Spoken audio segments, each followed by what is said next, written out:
Hey everybody, Coach O'Connor here.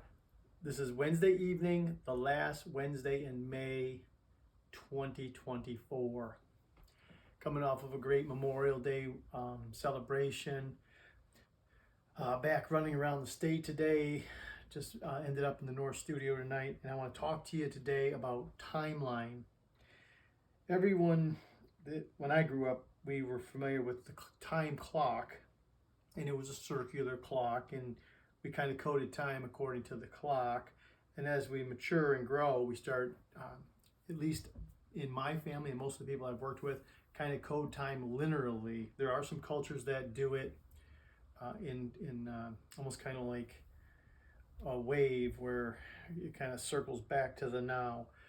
But here in Michigan and some of the people I worked with in Minnesota and Pennsylvania and Colorado, a lot of the people I've worked with and helped have a linear timeline, and it kind of looks like this. So you've got your past, where kind of your parents came together, and you were born, and you were literally had a past, a present, and then a future. And you can see on this timeline, I've kind of got the now marked right here. A lot of the work we do in helping people shift when they're encumbered with either reoccurring sadness or panic or anything like that is through the timeline work. So, for instance, we have a loud crashing sound like a bottle breaking. It can trigger us. We'll hear that loud crash, and it'll trigger. And if we follow that feeling, that trigger, all the way back, we'll find something original time that it was marked out. So let's say I hear a bottle crash right now. My wife drops a vase, and it kind of startles me, and I really think about, where did that panic come from? Well, it might be a time that when I was a little child, maybe my parents were in an argument and threw a glass across the kitchen and smashed and created all kinds of panic or trauma. So these divots that I'm drawing here are what I want to talk to you about today. These, obviously, a breaking glass isn't the end of the world. But what happens if something really big happened to you? Like, let's say you were abused, or you were injured, or you saw something traumatic happen way in your past. And anytime you see like, let's say you got hurt when you were a kid on a bike, you got hit by a car or something like that, and it created a big divot. Now, every time you see a little kid driving a bike, you get this feeling, and it's here. And it's happened to you, let's say, throughout your life. It's been a lot of time to have this, a lot of trauma, right? The kind of work I want to talk to you about is, how do we get rid of these? How can we actually stop having these flashbacks of trauma, and actually reliving something in the now, presently, that really happened a long, long time ago? So they've made a lot of advancements in technology, right? So my telephone is now an alarm clock, a radio, TV, a camera, a compass. It goes on and on and on and on and on. The technology advancements have been amazing. Well, the same is true in personal development. If I was to meet you and say, look, there's no reason for you at this age, let's say I'm talking with a late teen or even an adult, for you right now to be carrying all these divots with you, it's not going to serve you.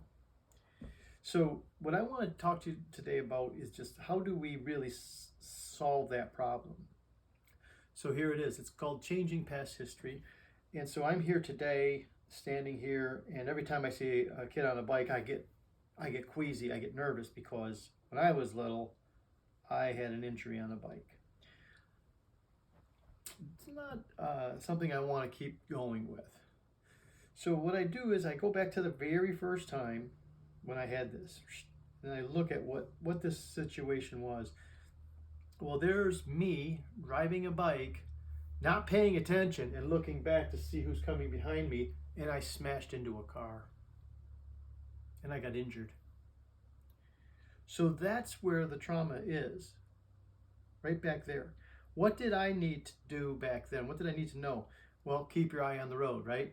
So here's a little bike, kid driving it, and he needs to know, keep your eye on the road. So that's one, keep your eye on the road. What's another thing that I need to know? Keep two hands on the steering wheel, right? So now I'm a little bit more focused. Keep my eye on the road. I've got two hands on the steering wheel. What's one more thing that I needed to know? Well, that there's a certain amount of risk when you get behind the wheel of either a bike or any vehicle, right? So safety. So now I think of a time on my timeline, any time from the time I was born till now, that I was really, really good at keeping both hands on the wheel, balancing, paying attention to what's in front of me, and really had an eye for safety. Well, let's say I remember taking a group of kids to the wave pool. And the wave pool can be dangerous for kids who don't know how to swim. And we were taking city kids who had never really been to anything like that. And I remember being there and watching the big wave come out, and all the kids were loving it. Every time they'd ring the bell that the wave was going to come, they'd all run in. Well, I had a couple kids that never swam before, and they're out there, and I watched this one go under, and he's not coming up. But I had my eyes on the prize, and I ran in, swooped him up, pulled him to safety.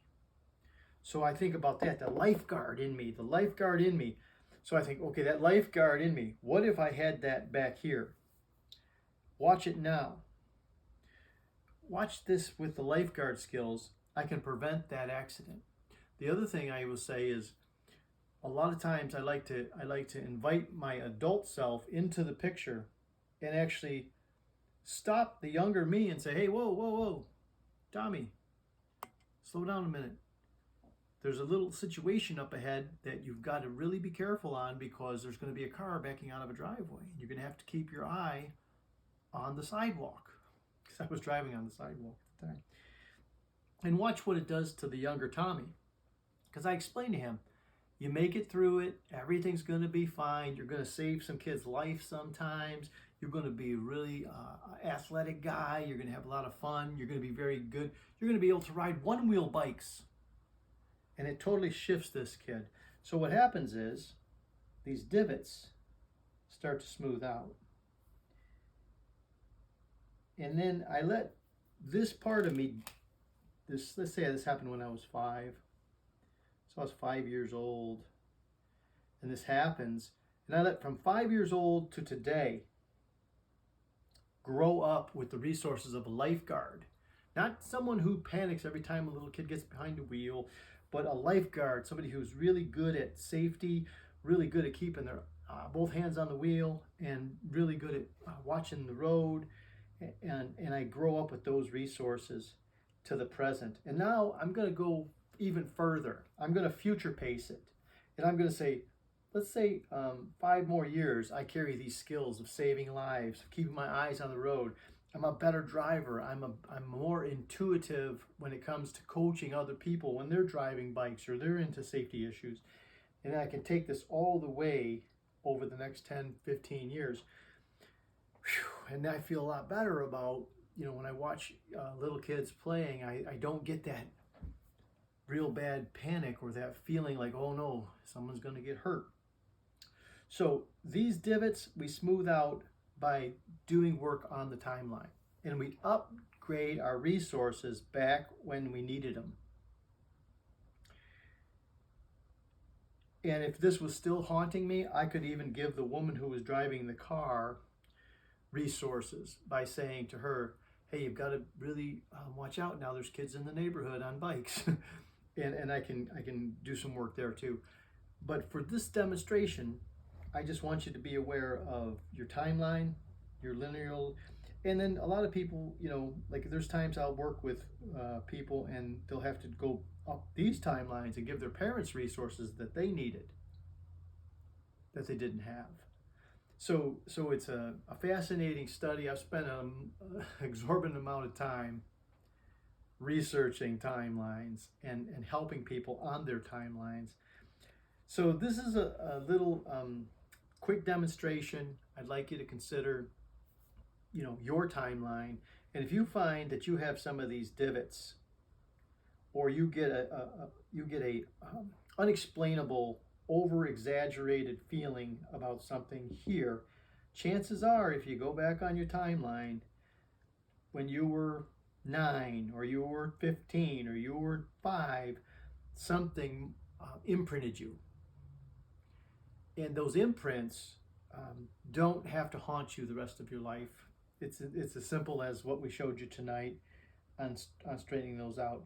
But you got to go do the work.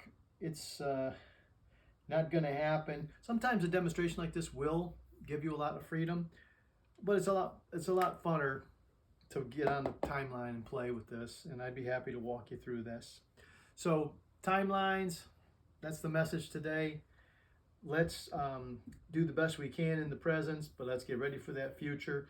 And any of this past trauma or hurts or depression, anything that's on there, we can straighten that out. Have a great evening, and we'll catch up soon.